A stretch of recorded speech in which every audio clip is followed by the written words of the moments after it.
Hello everyone, welcome back to my YouTube channel. I found some old diaries and I realized that even as a child, I used to journal. I used to write whatever happened in school. The reason for that journaling was because I want to remember that this is the person who hurt me. I will take revenge.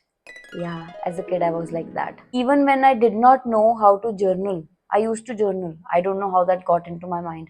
But it is very important to have the right intention, to know the right way to journal. So, I'm going to take my own example how I journal. These were the things that really helped me while journaling. So, whenever anybody would trigger me, anybody hurts my ego, makes me feel inferior, or whatever happens, any trigger, whenever that happens, I know that today is the day for journaling. Now you have to journal. Even if I do not journal on other days, when a trigger happens, I have to journal because I should be clear about my feelings. I should deal with them right in that moment before I perceive it in a different way than it originally happened. So it is very important that whenever some trigger happens, you have to journal.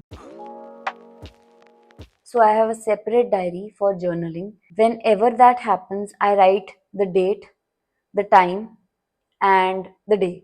As a child, instead of writing my own feelings, I just used to write what the incident was. So that does not give you a clear detail of what actually happened. So the first step you need to take is write your feelings, not how it happened, not the details. How did you feel when you were fighting or when something triggered you? Write every feeling. Even if you want to write what happened, add into it, but do not forget to write your feelings. That is the first and the most important step. This I consider as validating my own feelings. That even if there are layers of ego, even if my pride is coming in, whatever is coming in, I do not care about that. I have to validate my feelings. My feelings matter.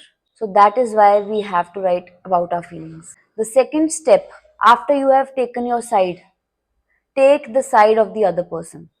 So, in the second step, you will write the perspective of the other person, where he or she was coming from. What was his or her perspective? Oh, okay. He might be going through something, or she might be going through something, or this is how he or she could have felt. Write all that. So, what happens is after first and second step, there comes a balance. You feel like, yeah, I was also right, but okay, I understand that person was also somewhere right. You are removing the layers of your ego, your pride, whatever is, blocking you.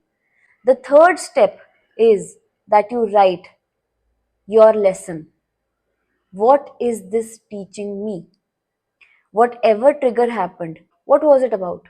Was it about me not having boundaries? Was it about me overgiving? Was it because I was being over emotional? Should I balance my emotions? Was it about my ego? Was it about my pride? Was I being greedy? Identify the core reason. Is there any truth in what the other person said? Maybe because everything that is happening in your outer reality is a reflection of your inner reality.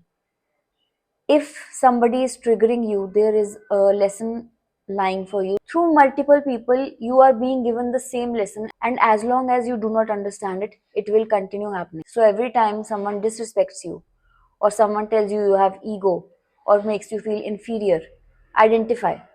Maybe you are lacking in self love. That is why the other person is disrespecting you, avoiding you, forgetting you. You know, identify all of that. Step number four, if you identify your lesson, write what you are going to change about yourself. If you are unable to still identify, it is okay. It might take you a few more times before you really understand your lesson. It happened with me too. It is very normal. I wasn't able to understand why it keeps on happening, why the same pattern keeps on repeating. So take it easy. It will happen. You will understand slowly. But till that time, identify anything that you could understand from that situation and try to work on yourself. Shift the focus from them towards yourself. What can I improve?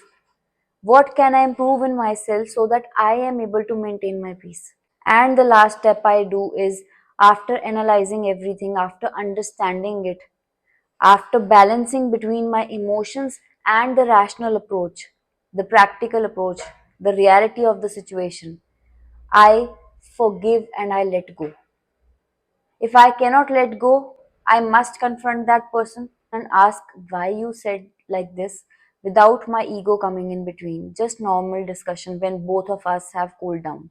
You can either confront them or you can let it go right in that moment and say that you have forgiven that person, whatever the reason was.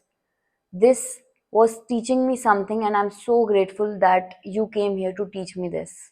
Why do you even need to forgive that person? I just let it go. I will maintain my peace, but I will not forgive. That is also coming from our ego. That is also a feeling of revenge, like I used to have as a kid. But that was not the right way. That meant whatever those emotions were, those negative emotions, those feelings of revenge, even if I am not feeling revengeful, but I did not want to forgive. And that meant that some emotions were getting trapped inside me. I wanted to release them. I do not care what happened, when it happened, but I wish to release all of it. So, why you are doing this? For yourself, for your own peace. It is important to forgive.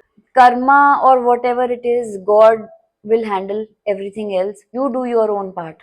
You forgive everybody because that will bring you peace.